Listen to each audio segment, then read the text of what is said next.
Kidlat News Updates. Mga balita ngayon, online seller patay sa pamamaril sa Tagum City, suspect arestado sa Panabo City. 2.1 million pesos na halaga ng marijuana na samsam sa buy bust sa Marikina City. 8 mangingisda sa Zambales na iligtas ng Coast Guard matapos ma-stranded sa dagat.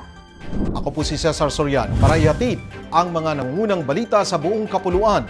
Ngayon, arestado sa Panabo City, Davao del Norte ang suspect sa pagpatay sa 26 anyos na online seller na si Senin Gelanggarin ilang oras matapos ang krimen. Naganap ang pamamaril sa loob ng boarding house ng biktima sa Purok 28A, Kawayanan, Madaom, Tagum City madaling araw nitong July 16. Ayon sa mga kapitbahay, narinig ang pagtatalo ng biktima at ng suspect bago ang dalawang putok ng baril. Sinubukan umanong pasukin ng lalaki ang bahay ng biktima bago ito binaril at tumakas gamit ang kotse. Selos ang isa sa mga iniimbestigahang motibo sa krimen. Agad na nagkaroon ng follow-up operation ng pulisya at matagumpay na naaresto ang suspect sa Panabo City. Inilagak na sa punerarya ang labi ng biktima habang nagpapatuloy ang investigasyon ng Tagum PNP. Arestado ang isang 22 anyos na babae na kinilalang si alias Luna sa buy-bust operation ng Marikina City Police sa Barangay Nangka, madaling araw ng July 15. Kumpiskado mula sa kanya ang 18.1 kilos ng tuyong dahon ng marijuana na tinatayang nagkakahalaga ng 2.1 million pesos kasama ang marked money.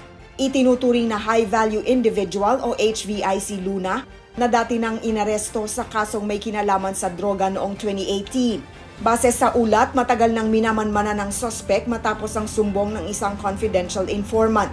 Matapos ang pagkakaaresto, agad siyang isinailalim sa investigasyon at medical examination. Sinampahan na rin siya ng kasong paglabag sa Republic Act 9165 o ang Comprehensive Dangerous Drugs Act of 2002. Iniligtas ng Philippine Coast Guard o PCG ang 8 mangingisda mula sa FB Gray Aeron na na-stranded sa kanlurang bahagi ng Botolan, Zambales matapos masira ang makina ng kanilang bangka kamakailan. Tumanggap ng distress call ang BRP Teresa Magbanwa bandang 12:10 ng tanghali at agad na naglayag patungo sa huling lokasyon ng bangka, 70 nautical miles mula sa baybayin. Isang crew member ang may matinding pamamaga ng binti dahil sa arthritis. Agad siyang inalagaan ng medical team at inilikas kasama ang 2 pang kasamahan para sa karagdagang gamutan. Pansamantalang inayos din ng engineering team ng PCG ang baterya ng bangka upang mapagana itong muli. Dumating ang service boat noong Martes para ibalik ang mga mangingisda sa kanilang bangka. Para sa Kidlat News Channel, ako si Rosalyn Sinchonko, nag-uulat. ako po si Cesar Soriano, kasama nyo sa bawat pagputok ng balita.